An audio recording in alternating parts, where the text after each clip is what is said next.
L'histoire commence dans une école apparemment normale avec plusieurs élèves qui traversent la cour. À l'intérieur de l'école, nous arrivons à la cafétéria où de nombreux élèves déjeunent. Un garçon dort à une table jusqu'à ce que son ami grassouillet arrive avec de la nourriture et l'appelle Gavin Clark. Son ami essaie de le réveiller et lui dit qu'il a apporté de la nourriture pour qu'il puisse manger. L'ami pense que le gars est fatigué parce qu'il s'est couché tard à parler avec Scott l'aîné. Se réveillant confus, le jeune homme se demande où il était et remarque une très bonne odeur dans l'air. Il regarde le plateau et voit un repas complet avec du riz et du poulet, l'air surpris. Soudain, le type se lève d'un bond et crie pour que tout le monde entende que c'est de la vraie nourriture. Le garçon fixe maintenant les assiettes, bavant de faim, et son ami est surpris par sa réaction. Sans hésiter, il commence à dévorer la nourriture sur la table comme un animal sauvage. L'ami grassouillet lui demande de se calmer, sinon il finira par s'étouffer. Il se fâche ensuite parce qu'il se rend compte que le protagoniste est en train de manger sa propre nourriture. Après avoir tout mangé, le type apparaît avec le ventre plein et dit qu'il est enfin de retour. Avec un regard sérieux, il pense qu'il ne peut pas le croire, mais il semble qu'il soit vraiment né de nouveau. Son ami lui demande s'il est rassasié et s'il était un fantôme affamé dans sa vie passée. Le protagoniste répond qu'il s'est en effet réincarné d'un fantôme qui a été vaincu par la faim. Avec un sourire glaçant, il révèle que dans une apocalypse glaciale, il a péri de faim. L'ami ne comprend rien et demande si sa petite amie a rompu avec lui pour qu'il agisse ainsi. Le type pose alors une main sur l'épaule de son ami pour le calmer et lui expliquer la situation. Il dit que Yaneo Parker est vivant et que maintenant ils peuvent recommencer et tout récupérer. Yaneo est confus et demande à son ami d'arrêter d'être bizarre parce que, bien sûr, il est vivant. Le protagoniste demande alors quelle est la date, et son ami répond que c'est le 8 août 2024.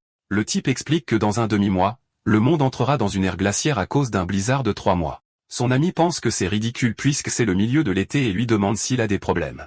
Le jeune homme dit qu'il a besoin d'aide, et Yaniel dit qu'il fera n'importe quoi à cause de leur amitié.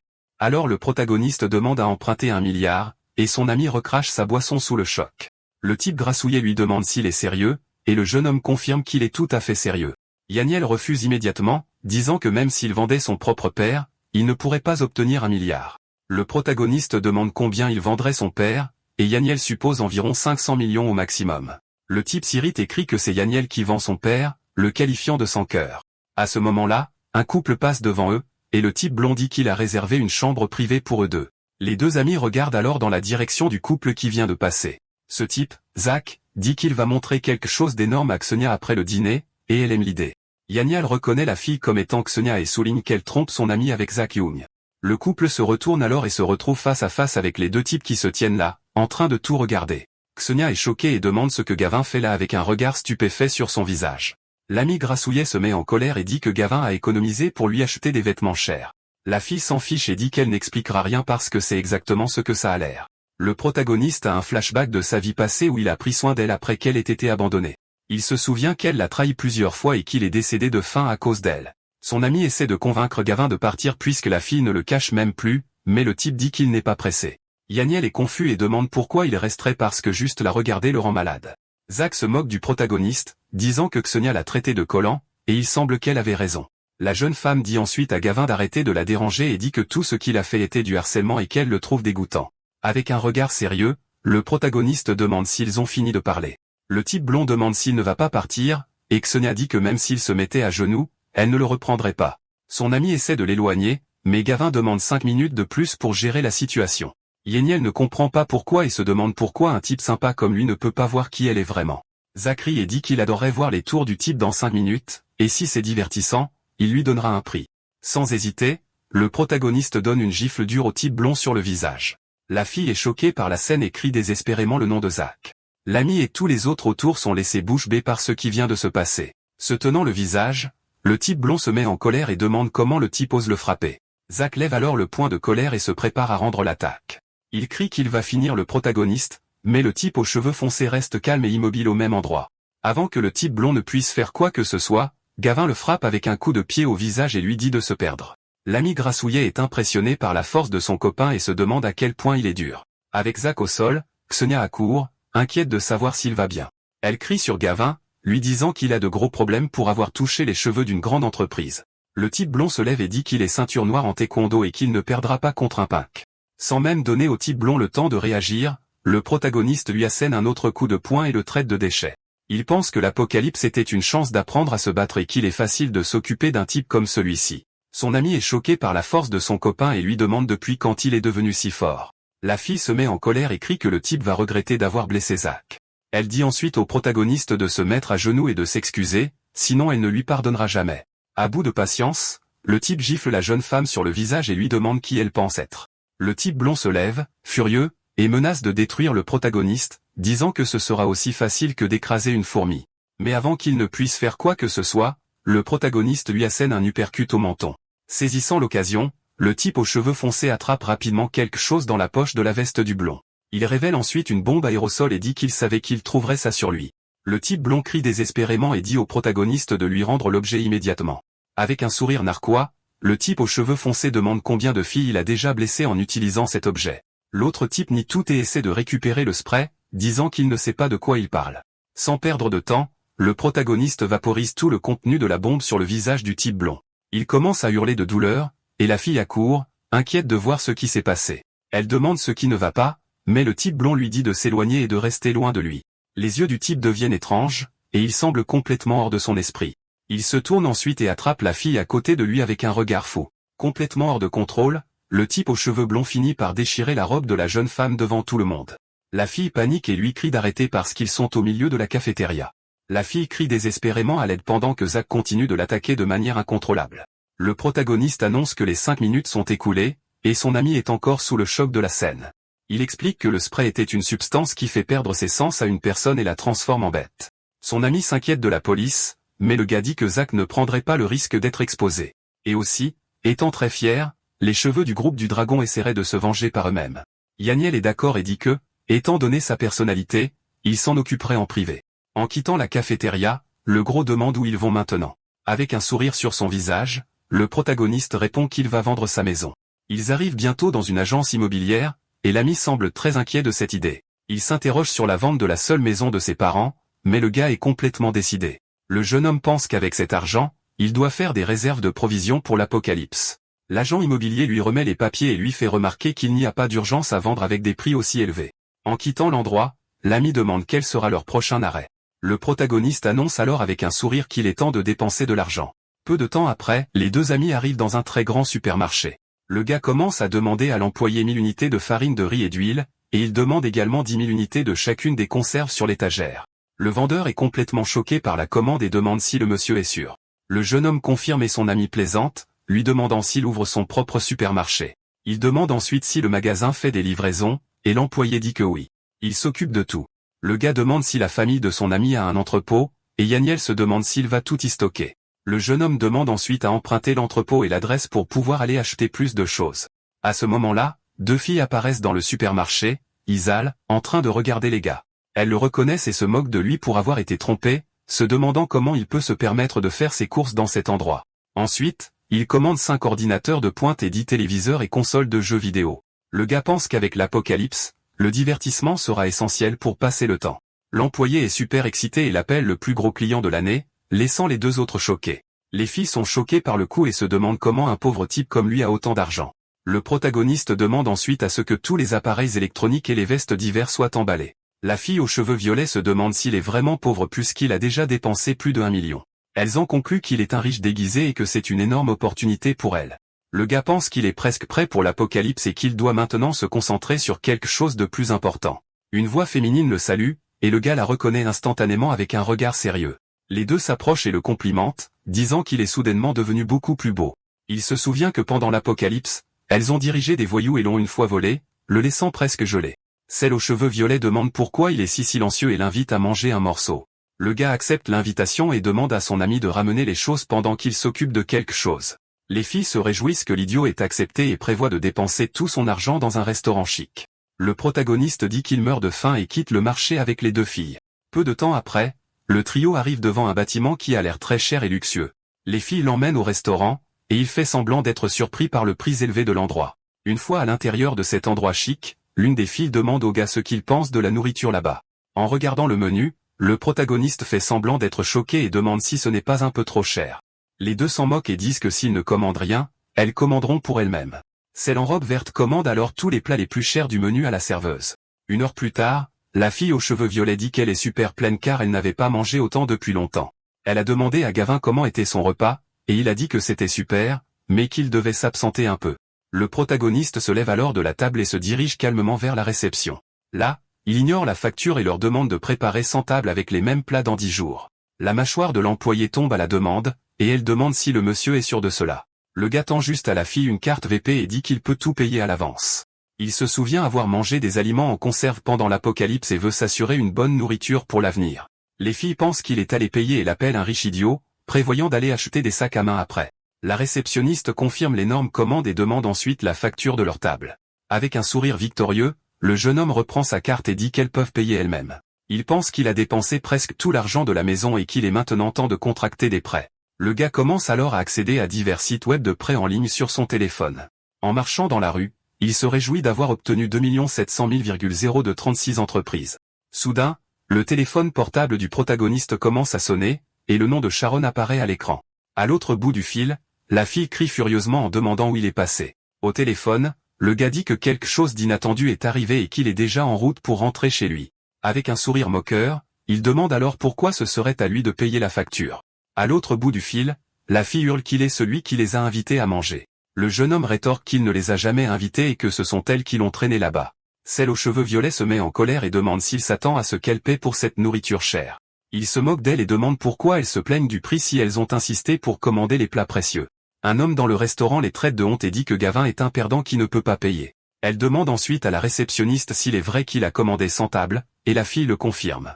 Désespérée, la fille supplie Gavin de revenir payer les factures puisqu'il a tant d'argent. Le gars raccroche le téléphone et dit qu'il ne paiera pas pour deux morveuses gâtées comme elle. Les filles paniquent parce qu'elles n'ont pas d'argent, et le directeur les informe qu'ils ne font pas de notes de frais. En colère, la fille décide d'appeler un certain Hunter pour donner une leçon au protagoniste. Pendant ce temps, le jeune homme arrive devant un magasin de loterie avec un plan en tête. Il se souvient avoir gagné à la loterie dans sa vie passée, et que maintenant il peut gagner beaucoup plus. Utilisant sa mémoire du passé, le gars remplit le ticket avec les numéros qu'il sait qu'il va gagner. Tenant le ticket, il dit que maintenant il doit juste attendre 2 jours pour les résultats. Le protagoniste retourne ensuite à l'entrepôt et trouve son ami Yaniel sur le sol. Le gros se plaint d'avoir été laissé pour compte, mais son ami promet de l'emmener s'amuser.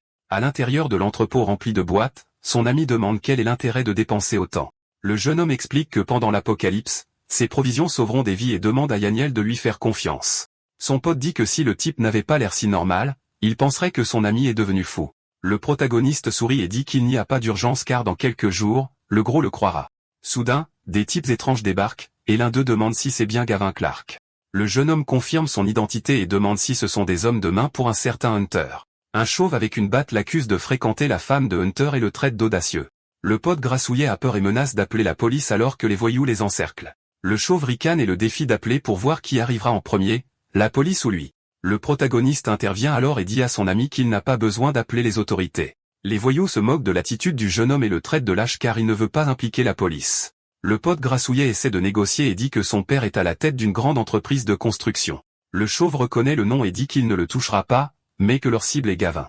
Désespéré, son pote crie au protagoniste de courir pendant qu'il essaie de retenir le gars. Un blond pousse le pote grassouillet, et le chauve se prépare à attaquer le jeune homme avec une batte de baseball. Terrifié, le pote grassouillet hurle désespérément le nom de Gavin en regardant la scène.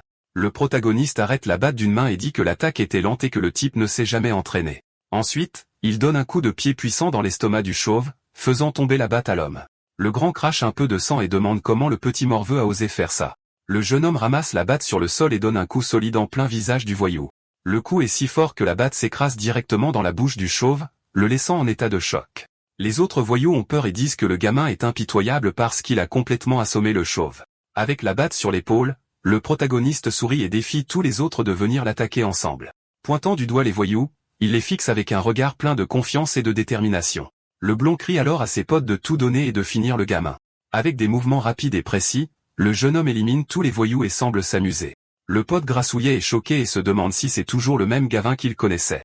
Avec tout le monde par terre, le type demande si c'était suffisant, et les voyous se rendent sur le champ. Il exige ensuite 100 000 à chacun d'eux, et le blond crie que c'est de l'extorsion. À bout de patience, le protagoniste donne un autre coup au visage du voyou qui hurle de douleur.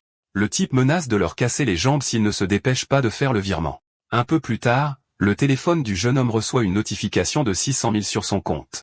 Il pense qu'il n'est pas cruel mais que l'apocalypse a changé son esprit pour toujours. Le protagoniste serre son ami dans ses bras et dit qu'il va l'emmener dans un endroit vraiment excitant. Les deux arrivent dans une boîte de nuit pleine de lumière avec plusieurs personnes qui dansent sur la piste. Le pote grassouillet adore l'endroit et dit que c'est parfait pour se détendre après tant de problèmes. Le type va au bar et dit à la fille qu'il cherche le patron pour une livraison. Soudain, les deux amis marchent dans un couloir bordé de plusieurs gardes de sécurité en costume. Yaniel est terrifié, et le protagoniste demande si la situation est excitante ou non. Le pote grassouillet dit que son cœur bat la chamade et que ce n'est pas le bon type d'excitation. Les gardes de sécurité commencent à crier que Monsieur Lo est arrivé, rendant son ami encore plus tendu. Ils se tiennent ensuite devant un homme dos tourné, qui a de longs cheveux violets. L'homme se retourne, se révélant être un vieil homme qui demande s'ils sont là pour une livraison. Le protagoniste dit que c'est la première fois qu'ils se rencontrent et qu'il est venu après avoir entendu parler de la livraison. Monsieur Lo demande alors où sont les marchandises puisque les deux sont les mains vides. Avec un sourire, le type dit qu'ils sont les marchandises, et le vieil homme trouve la situation amusante. Mais soudain, le patron devient sérieux et ordonne à ses gardes de sécurité armés de retenir les deux jeunes hommes. Le pote grassouillet panique et essaie d'utiliser le nom de son père pour se sortir du pétrin. Il demande quel genre de marchandises il livre, et le jeune homme explique que ce sont leurs organes. Yaniel devient encore plus désespéré et crie comment son ami s'attend à ce qu'il ne panique pas. Le jeune homme défie alors le patron et demande si le célèbre Monsieur Lo n'ose pas acheter. Il fait alors une offre, disant que pour 10 millions, tous ses organes appartiennent au vieil homme. Le patron fait une contre-offre et offre 5 millions, disant que le prix du marché est bas. Le type accepte et demande l'argent en premier, promettant de livrer le corps dans 3 jours, et le vieil homme est d'accord. Monsieur Lo ordonne alors à l'un de ses voyous d'apporter les contrats à signer par les deux. Le protagoniste demande pourquoi il n'y a qu'un seul contrat et en demande un autre pour son ami, qui refuse immédiatement. Ignorant les protestations, le jeune homme dit au garde de sécurité de ne pas l'écouter car il vend bel et bien. Le garde de sécurité force alors le pote grassouillet à signer le contrat sous la menace d'une arme. Quittant l'endroit, son pote crie à son ami, le traitant d'inhumain pour l'avoir vendu. Le type lui dit de ne pas s'inquiéter, mais le pote grassouillet dit que Lo est un chef de gang dangereux. Avec un regard sérieux, le jeune homme révèle que dans 3 jours, ce type Lo aura disparu. Son ami n'y croit pas, mais le protagoniste dit qu'il va lui faire croire à l'apocalypse. Devant un grand manoir, un agent immobilier demande si le type est sûr de ne vouloir louer que cette maison. Il confirme avec une certitude absolue et dit à la femme qu'il n'est intéressé par aucune des autres. Le pote grassouillet ne comprend rien et demande pourquoi il loue soudainement un manoir. Le protagoniste se souvient que dans sa vie passée, ce manoir était l'endroit le plus sûr pendant l'apocalypse. Il décide alors que puisqu'il y est décédé dans sa vie passée, sa nouvelle vie commencera dans ce même endroit. L'agent immobilier avertit que le propriétaire ne veut pas louer, mais le type offre le double du prix de location. Même ainsi, elle dit que ce n'est pas une question d'argent, et il augmente l'offre à 5 fois le prix. Avec un sourire, le jeune homme offre 10 fois le loyer et dit qu'il peut payer le premier mois tout de suite. Excitée, la femme garantit qu'elle obtiendra la maison pour lui, même si elle doit supplier le propriétaire. Il dit alors qu'il a une condition, il veut rénover complètement la maison avant d'emménager. Soudain, une femme plus âgée apparaît, disant à Xenia de saisir l'opportunité avec Zach. Le pote grassouillet est surpris de voir la fille là et se demande ce qu'elle fait. Le type explique que c'est simple et que ce jeune Zach a un manoir dans cette communauté. Xenia a une expression de colère et de mépris en voyant son ex-petite amie debout là. Elle lui crie dessus et l'accuse de la traquer à nouveau après ce qui s'est passé la dernière fois. La mère de la fille intervient et dit que sa fille ne serait jamais intéressée par un étudiant pauvre et sans avenir. Le protagoniste s'agace et demande si les deux sont des idiots et qui les traquerait. Avec un sourire moqueur, il dit qu'ils peuvent le condamner autant qu'ils veulent, mais que louer une maison n'a rien à voir avec eux. Xenia se moque du type et doute qu'il ait l'argent pour payer les 20 000 de loyer par mois. À ce moment-là, l'agent immobilier revient et annonce que tout est réglé et que le loyer est de 25 000. La mère de Xenia est choquée et n'arrive pas à croire que ce pauvre type ait réellement loué le manoir. La fille se moque de lui et dit qu'il est inutile qu'il ait 7 ans d'être près d'elle car elle ne veut pas de lui. Le protagoniste et son ami pensent que la fille est complètement folle et délirante de penser cela. Sa mère dit que le loyer est bas et que cela ne lui donne pas le droit de la courtiser. L'agent immobilier leur rappelle que l'offre était 10 fois supérieure au prix, et le type accepte de payer immédiatement. La mère et la fille sont sans voix et doutent qu'il ait 250 000 à payer. Impassible, le jeune homme effectue le virement sur place et montre le reçu sur son téléphone. L'agent immobilier lui remet les clés et dit que la maison est à lui pour la rénover comme il le souhaite. La mère se demande si le type vient d'une famille riche, et Xenia dit que c'est impossible, et qu'elle va enquêter. En marchant dans la rue, le protagoniste demande si son ami connaît le directeur de la plus grande entreprise de rénovation de la ville. Il demande à son ami d'organiser une réunion, et le gros remet en question le plan de rénovation du manoir. Le type lui dit de ne pas poser de questions et d'organiser la réunion parce qu'il comprendra tout ce soir. Son ami réussit à obtenir la réunion pour le jour même parce que le patron reporte tout pour le rencontrer. Le protagoniste le remercie et dit qu'il enverra un camion de nouilles instantanées en cadeau. Avec un sourire, il dit à son ami de ne pas s'inquiéter car son père adorera bientôt le cadeau. Ils arrivent à l'entreprise de rénovation, et un employé leur demande d'attendre le PDG. Zini et sa mère sont également là, et la femme plus âgée dit à sa fille de s'assurer une bonne rénovation. Les deux amis entrent dans la salle d'attente, et la réceptionniste demande s'ils ont un rendez-vous.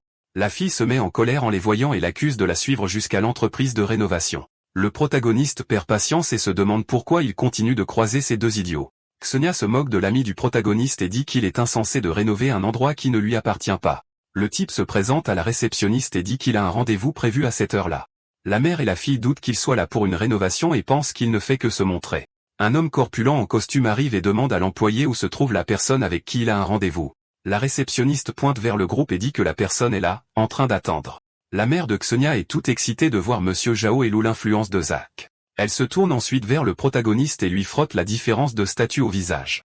La fille aux cheveux roux s'approche et salue l'homme avec un sourire sur son visage. Monsieur Zhao est confus et demande si elle a un rendez-vous prévu à ce moment-là. Ksenia dit rapidement que oui et quelle est la personne qui est là pour la réunion. L'homme demande si son nom est Gavin Clark, et la fille dit non et que son nom est Ksenia. À bout de patience, Monsieur Zhao la met de côté et lui dit de ne pas se mettre en travers de son chemin. Le protagoniste s'approche alors et se présente officiellement à l'homme comme Gavin Clark. Le chef d'entreprise est surpris par la jeunesse du type et l'invite à discuter plus en détail. La mère de Ksenia ne comprend rien, et sa fille dit que ça doit être une connexion grâce à la riche famille de Yaniel. Une fois à l'intérieur du bureau du directeur, les deux se préparent à discuter du projet de rénovation. Monsieur Zhao s'assoit et demande à son jeune ami ce qu'il souhaite rénover.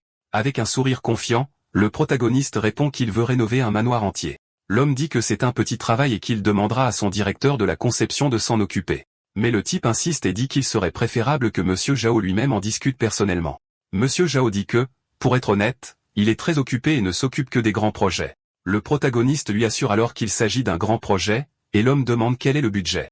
Le type révèle que son budget est d'au moins 30 millions, et le patron commence à rire. Mais soudain, l'homme réalise le montant et est complètement choqué par ce qu'il vient d'entendre. Il demande alors si le jeune homme est sûr du chiffre et s'il ne voulait pas dire 3 millions.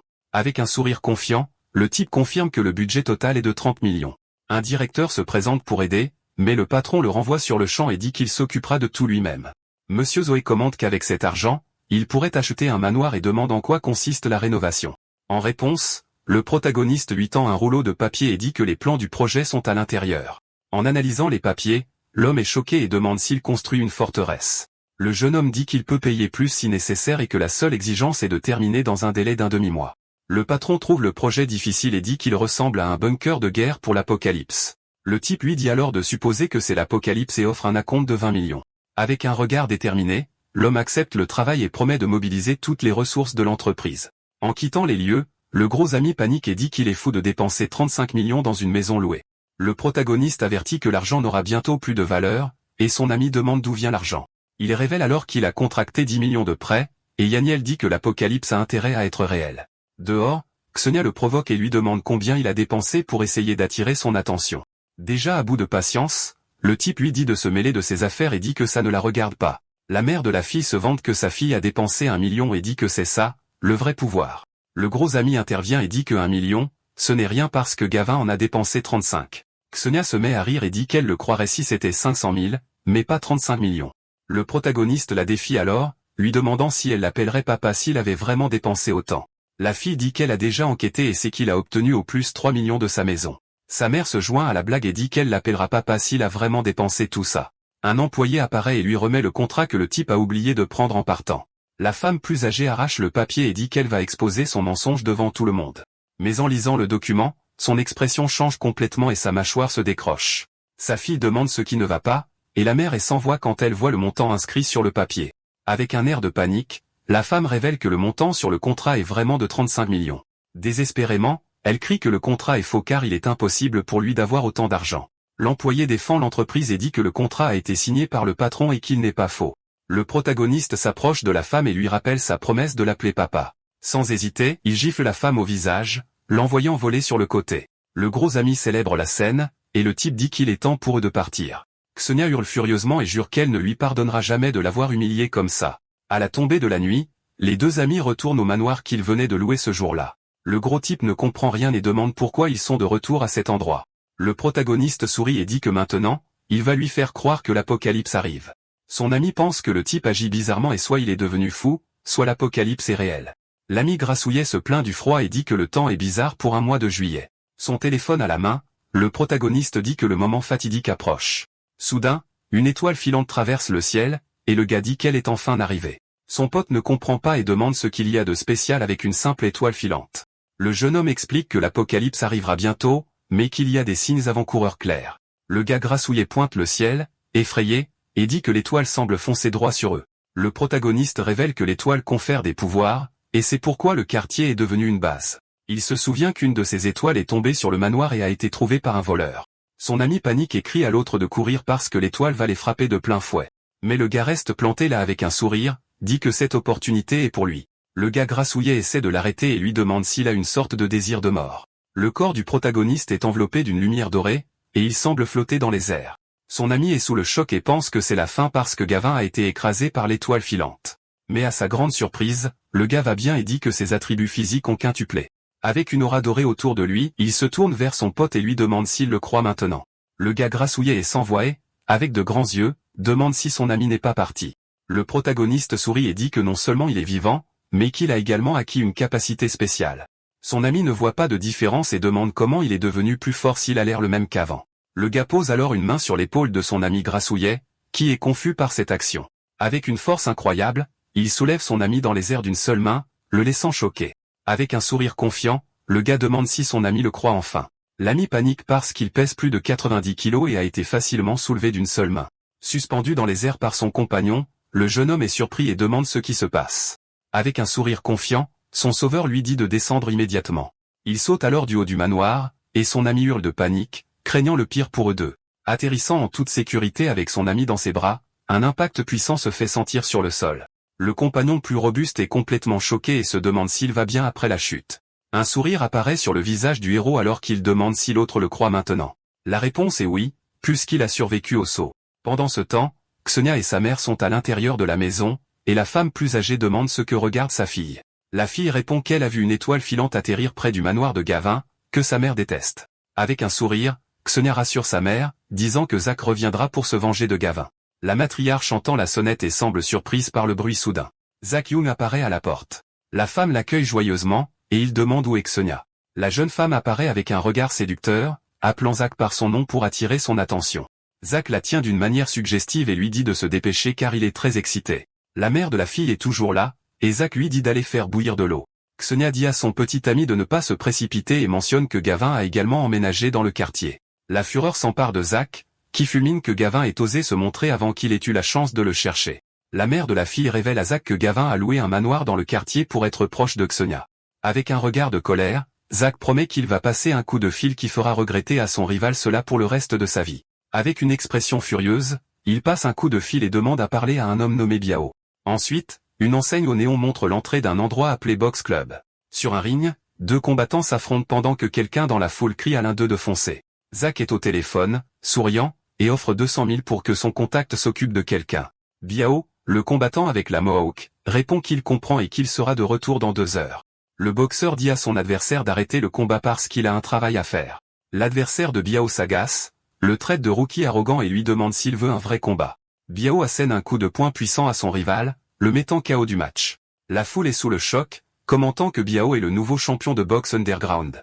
De retour au manoir, Gavin regarde l'horizon et réfléchit que ce seront les premières étapes de l'apocalypse. Son ami grassouillet se plaint que la situation est cruelle et qu'il n'a jamais imaginé un destin aussi terrible pour l'humanité. Gavin demande à Yaniel ce qu'il compte faire face à toute cette situation. Yaniel déclare qu'il suivra les instructions de son ami et fera tout ce qu'il dira.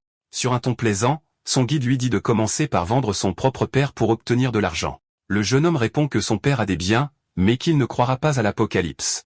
Il pensera que son fils est devenu fou. Le chef du groupe explique que l'argent ne vaudra rien dans 15 jours et que seules les fournitures importeront. Yaniel est d'accord et dit que même si son père le bête, il vendra tout jusqu'à ce que la famille soit ruinée. Avec un regard sérieux, l'autre l'interrompt, demandant ce qui ne va pas. Son compagnon demande ce qui se passe, et la réponse vient rapidement. Le manoir est encerclé. Dehors, des hommes de main encerclent la maison, et l'un d'eux avertit que la cible ne peut pas s'échapper. Bayou ordonne à ses hommes de défoncer la porte du manoir de toute urgence. Un des intrus se prépare à défoncer la porte avec une énorme masse. L'homme de main essaie de défoncer la porte, mais est repoussé par une force invisible.